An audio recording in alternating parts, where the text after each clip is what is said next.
Hello, everybody. Welcome back to Speed Stuff for Trans Lives 2. My name is Bradderfield. I'll be your host for this block here. Upcoming now, we've got a race between Metroid Crime and IndyVillain with VVVVVV.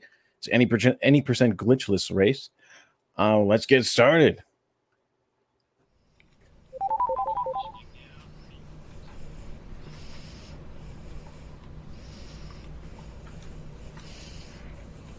In today's race of VVVVVV Glitchless, we have two lovely racers here in Metroid Crime and IndyVillain. Why don't we start with you, Crime, if you want to go ahead and introduce yourself. Hey everyone, I'm Metroid Crime. Hello. I love this game. It's great. I've been racing IndyVillain since like August last year at this game. Yeah. Maybe? Yeah, I think so. Yeah. I think so, yeah. It's one of my favorites. I absolutely love it. Great soundtrack, great game. Yeah. And hi, I'm Indy. Happy to be here. Everything Crime just said about this game, it's fantastic. You should play it. Yeah, these two have been racing each other, almost weekly, if not more than that, since August? Almost every day, actually. Almost every day, yeah. So we've done hundreds of races. Yeah. This is one of the most epic battles in racer history, and I know that in terms of doing them publicly in marathons, Crime really wants to take a win here. This is race number 4, right? Yes, it's a 4. Yeah. So I won't be rooting. I'll be rooting for both of them equally because I'm a commentator. But I know a lot of folks are going to be rooting for Crime. But Ooh, I know IndyVillain is not going to let this go down easily. So I'll give it my all. We'll see. All right. So if you guys are ready, I'll go ahead and give us the countdown. Okay. All right. So it'll be on go. 3, 2, 1, go. Good luck, Crime. All right. Good luck, guys. So, VVVVVV is a platformer from 2010. It's kind of made to have a 80s sort of Atari look about it. The controls are dead simple. We've got left, we've got right, and we've got flip, which is, I think, usually spacebar or a button based on, whatever controller they're using. Very tight cycle-based game, so right out of the gate would have a pretty tight cycle there. Oh, Indy missed traffic jam, so Yeah, that's rough. I missed it it again. Twice. Oh, he's giving Crime an early lead. I can hear she's already getting a little worried about it. The anxiety's already building. So yeah, it's I'm a upset very for you. cycle-heavy game. You can see there's all these little moving things, and they're all based on. They all have cycles that start the moment you enter the screen. So the runners are very familiar with the cycles and will do their best to just barely sneak through them. As you can see, right out of the gate, it's a very tough cycle, actually. Very heavy respawn, reset point. And so Crime is off to a nice early lead here. So with the flipping mechanic, basically, so you can't jump in this game. All you can do is flip. And after you flip, you can't flip again until your feet touch the ground. So it can be very you kind of flip and hope for the best sometimes. It's level 1 complete there from Crime, and Indy is not far behind at all. Still very, very close. Dang. So with this game, basically we've been teleported to Dimension V, and we have to find our crewmates. There's 6 in total, including ourselves. We just rescued Violet, and now we need to go, and we're going to rescue the Tillery. So with this game, it's kind of got this overworld sort of Metroidvania deal where you can kind of choose which dungeon, I guess, or section you want to do next. You always, after you do one, you always respawn back in the ship, so you can kind of do them in whatever order you want. And as far as the speedrun is concerned, it's all the same. So with that in mind, the runners will basically always go to what's considered the hardest of the bunch, which is Space Station 2. So we'll be it's kind of supposed to be a callback to Space Station 1, but we just did Space Station 1, so it's kind of funny in that regard. This is the shiny object. It's one of 2 shiny objects that we'll actually get in the game. Basically, they're like the bonus items, and usually they're slower to get. But this is the one occasion where it's actually faster to go for the shiny item than it is to not. So the main gimmick, so every level has its own gimmick. The main gimmick in this one is the conveyor belt, which control your speed. And ooh, Crime just barely missed the platform there. Taking a moment to gain her composure. Very worth noting that the movement in this game is kind of slidey. You might not really cloud skip there from Crime. Very nice. It's a tough cycle to beat. And Indy gets it too. These guys are neck and neck. It's already gearing up to be a wonderful race. So yeah, I missed the checkpoint. What's that? Oh, you missed the checkpoint? Oh, I missed the checkpoint. That was close. Sorry. Yeah, so the checkpoints in this game, you can see there's a lot of them. They're kind of everywhere. However, sometimes the runners have to decide if they want to, be safe and grab one, or if they want to just kind of keep going.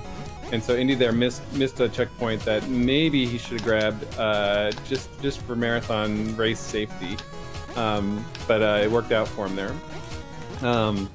So yeah, slidey physics. So basically, the character doesn't come up to full speed instantly and doesn't stop instantly. So it's almost like all the ground here is ice, and you might not really get a feel for that just by watching. But if you play the game, it becomes very apparent that these characters love to slide around. Very easy to slide into the ice.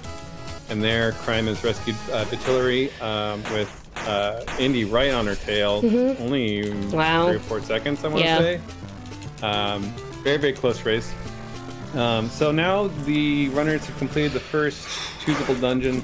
Rather than go to the second hardest level, they're actually going to go to the tower. The tower is an auto-scroller, so you might wonder why we're doing an auto-scroller second.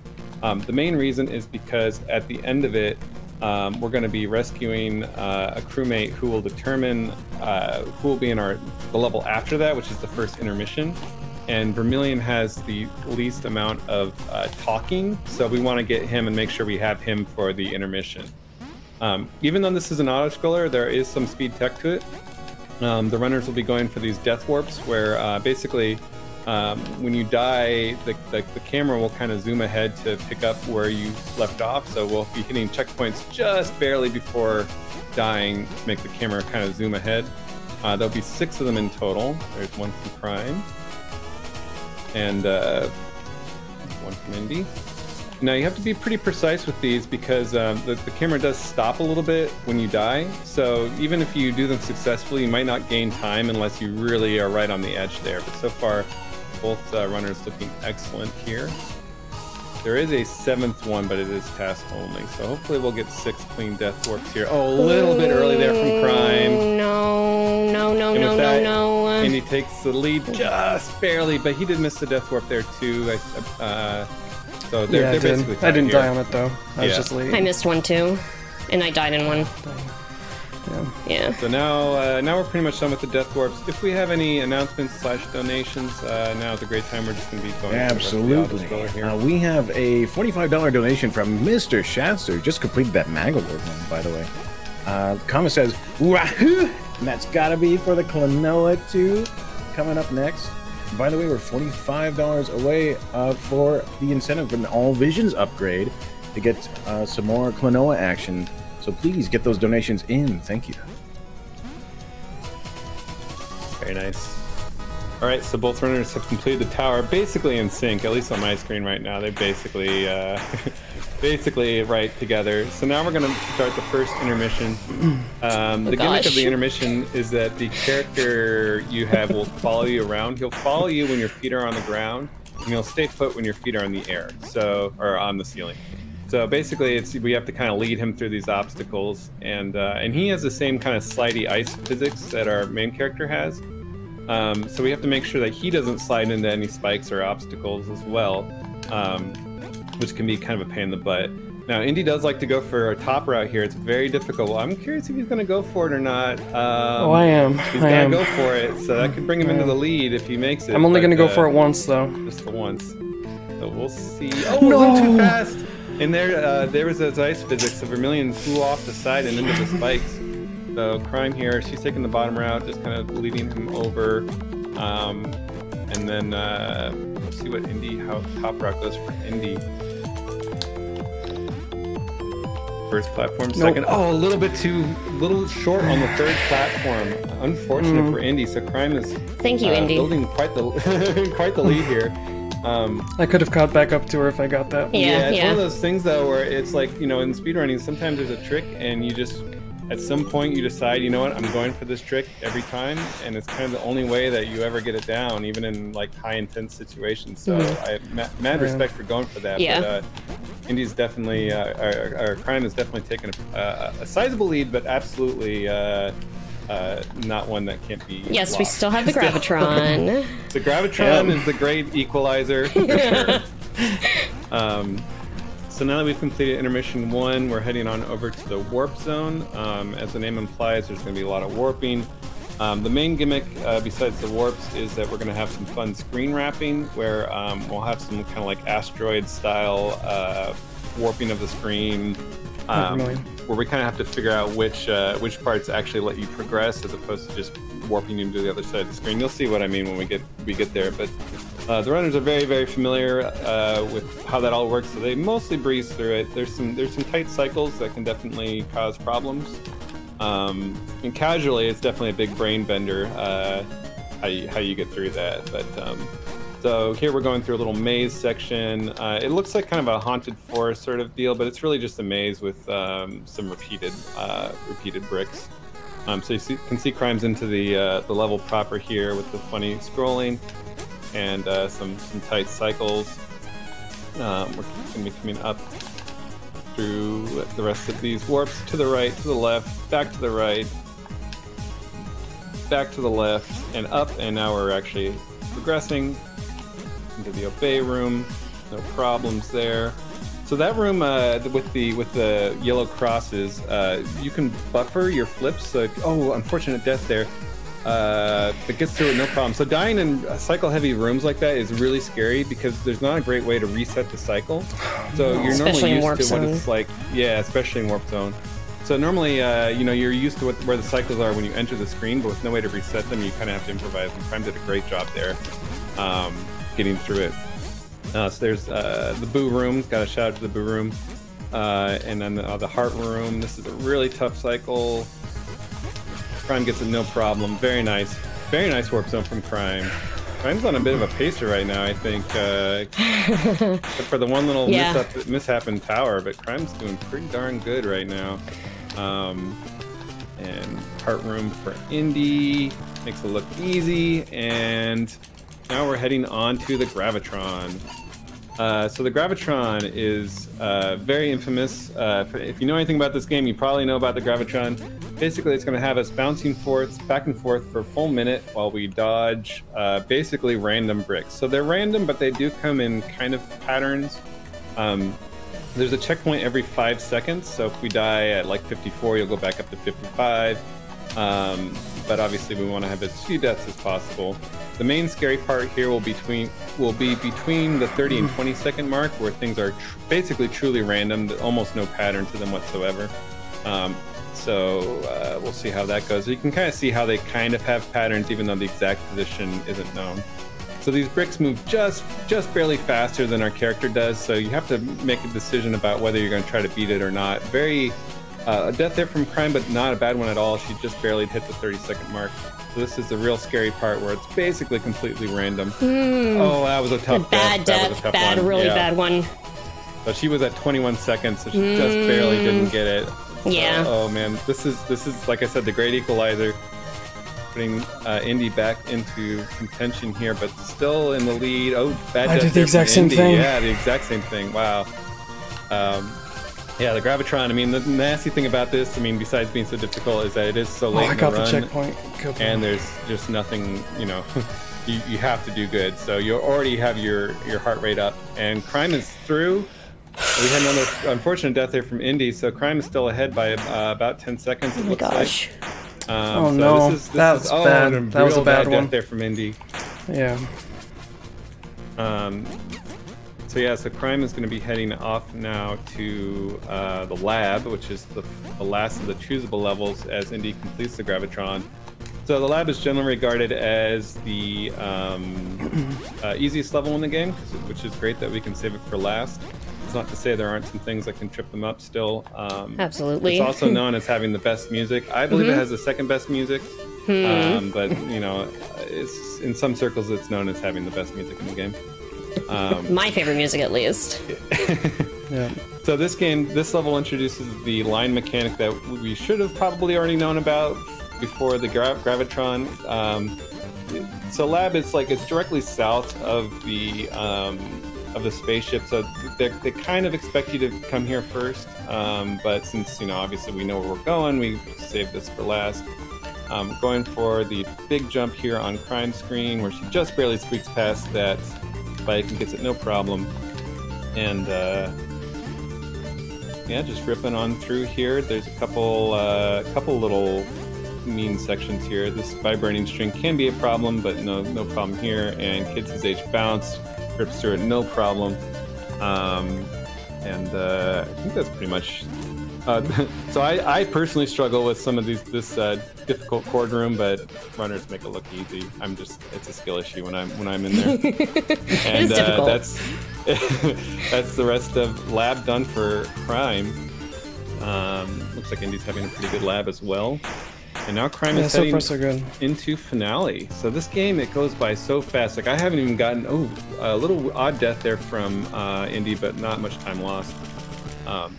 Yeah, I've hardly even gotten the time to explain some of the mechanics in this game, and we're already on to the last level. We're zooming. You don't even get a chance to catch your breath. Yeah, very, very good run. So the final level kind of brings together the gimmicks from all the various levels. So we've got screen wrapping, we've got lines that bounce you, we've got conveyor belts, we've got platforms, and of course we've got patterns. So this pattern can be a little mean, but no problem there. We've got the breadstick room coming up soon, which I've been instructed to give a shout out to. There's the ghost breadsticks. No, I just died. Just barely died on breadsticks there. It's okay. It's okay though.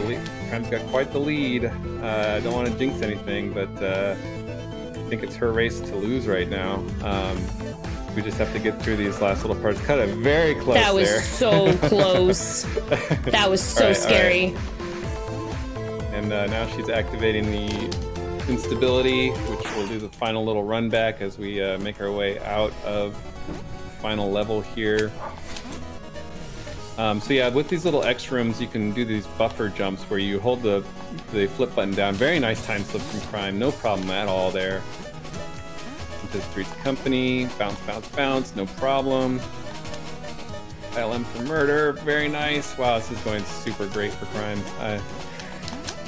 Time slip on Indy's side now. Oh, just a little bit slow, but took it safe there. Got through, no problem. It's really easy to die there. It's really easy to misjudge the pattern and fall out. And yeah, we're closing in on the end of the run. It says final challenge. It's not actually the final challenge, but it almost might as well be. And into the last rooms here for Crime. Oh my goodness, last shiny object, and Crime is gonna take it! Wow. I can't get through Heaven's Gate. GG, Crime. And time's coming up right now. Yeah. Time for Crime.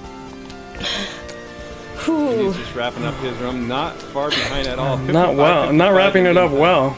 You got this, Indy. Come on, Indy. You got this. Let's go. Here we go. Wow, what a great race. I mean, oh my goodness. Yeah, just a little bit of final nerves here from Indy. But yeah, oh my if you don't goodness. hit the left wall there, that you can die on that spike randomly. It just kind of happens out of nowhere. Yeah. But GG, you kicked my butt. Well done. 16 from Crime, amazing. Yeah, that was my fastest marathon time, absolutely. Sub 16 at a marathon is time for Indy right there. Only 6 incidental deaths. That's impressive. Yeah, 12 seconds. Power, that's what you want to see. Yeah. Yeah, very nice. Gracious. Very nice. Heck yeah. Yeah.